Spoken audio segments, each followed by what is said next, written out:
واتقوا الله الذي تساءلون به والأرحام إن الله كان عليكم رقيبا يا أيها الذين آمنوا اتقوا الله وقولوا قولا سديدا يصلح لكم أعمالكم ويغفر لكم ذنوبكم ومن يطع الله ورسوله فقد فاز فوزا عظيما أما بعد فإن أصدق الحديث كتاب الله عز وجل وأحسن الهدي هدي محمد صلى الله عليه وسلم وشر الأمور محدثاتها فإن كل محدثة بدعة وكل بدعة ضلالة وكل ضلالة في النار. Hadirin, hadirat, muslimin, muslimah, insyaAllah pada malam ni kita masih menyambung bab solat. Dan kita sampai ke ketah kerja yang ketiga.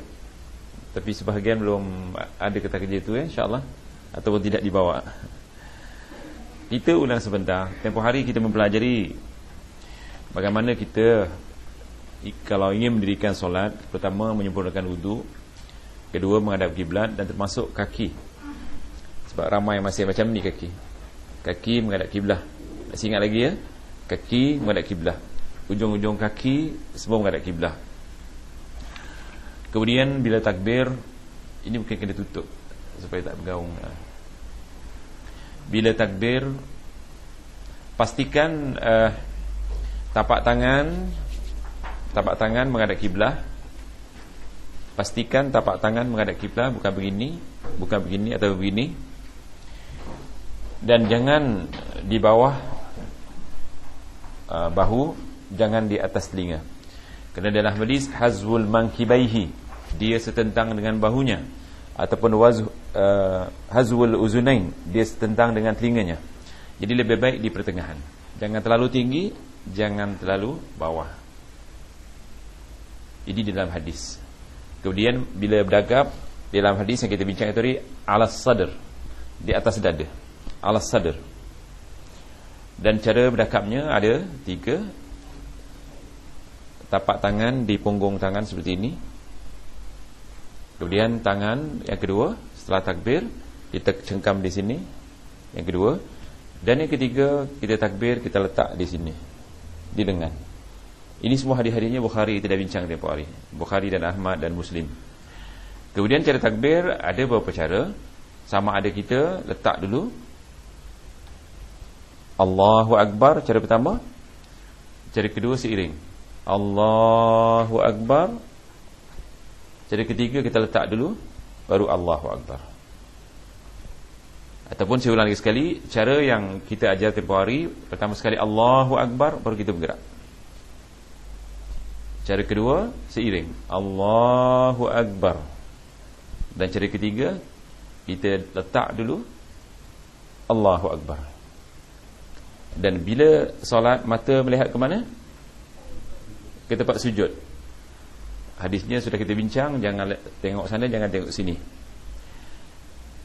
Dan sebelum membaca Fatihah, kita baca doa iftitah. Doa iftitahnya ada beberapa cara. Yang paling pendek sekali, Allahu Akbar kabira walhamdulillahi kathira wa subhanallahi bukrata wa asila. Itu paling pendek. Boleh dibaca dalam sembahyang wajib ataupun sembahyang sunnah. Adapun yang kita baca biasanya di dalam solat yang diajarkan oleh sekolah solat kita, Allahu Akbar kabira walhamdulillahi kathira wa subhanallahi bukrata wa asila, disambung. Itu tak ada hujahnya.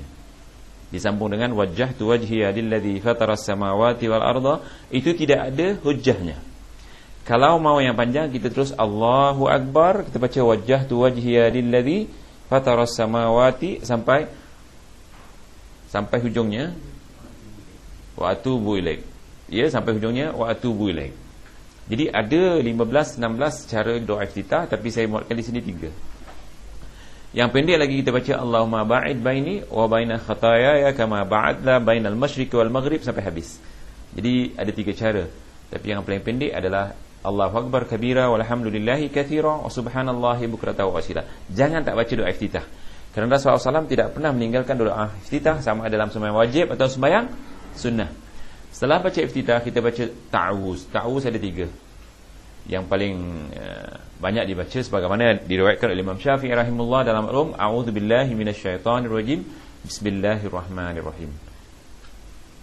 Selepas a'udzubillahi minasyaitonirrajim, kita baca bismillahirrahmanirrahim, kemudian baca Fatihah. Baca Fatihah jangan satu nafas. Kerana bila kita menghadap Allah Subhanahu wa taala baca Fatihah, kita seolah-olah berbicara dengan Allah. Bila kita katakan alhamdulillahirabbil alamin, Allah mengatakan hamba-Ku memujiku.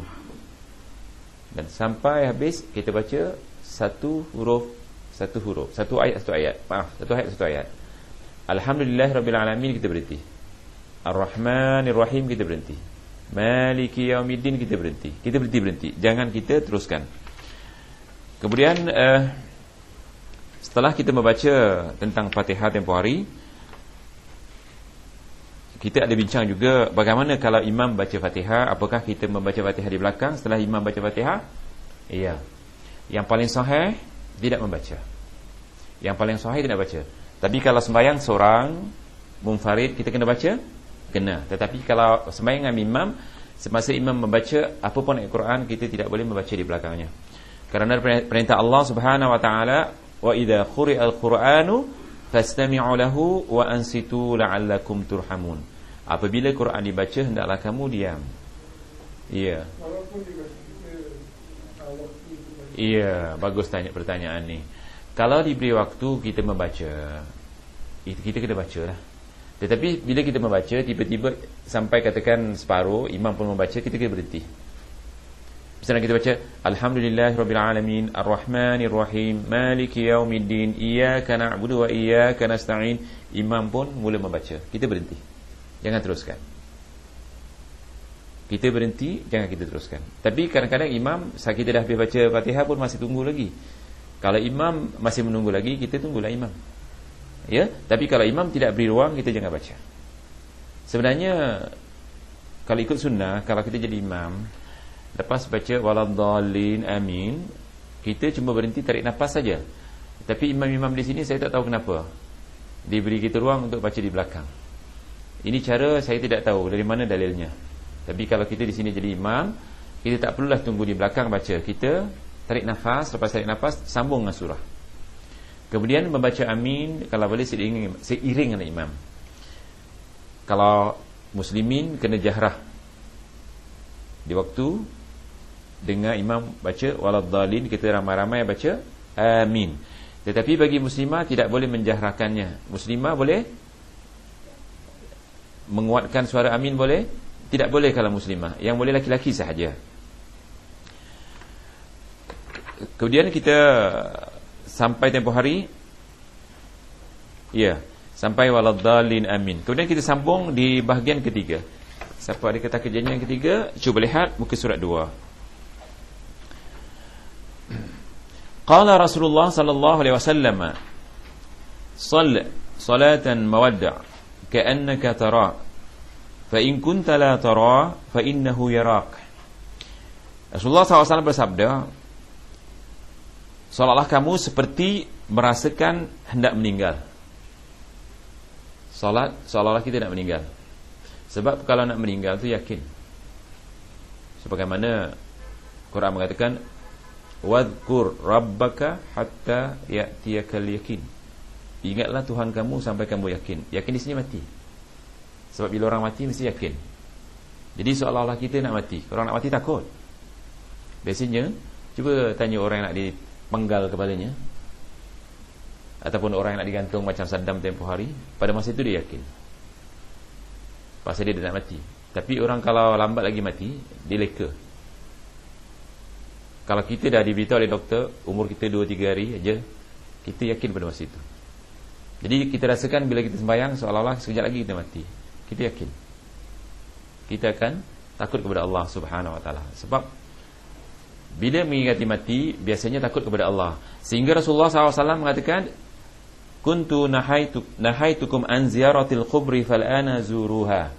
Dulu aku larang kamu ziarah kubur, tapi sekarang ziarahlah kubur. Kerana ziarah kubur ingatkan mati. Bila ingat mati, takut kepada Allah.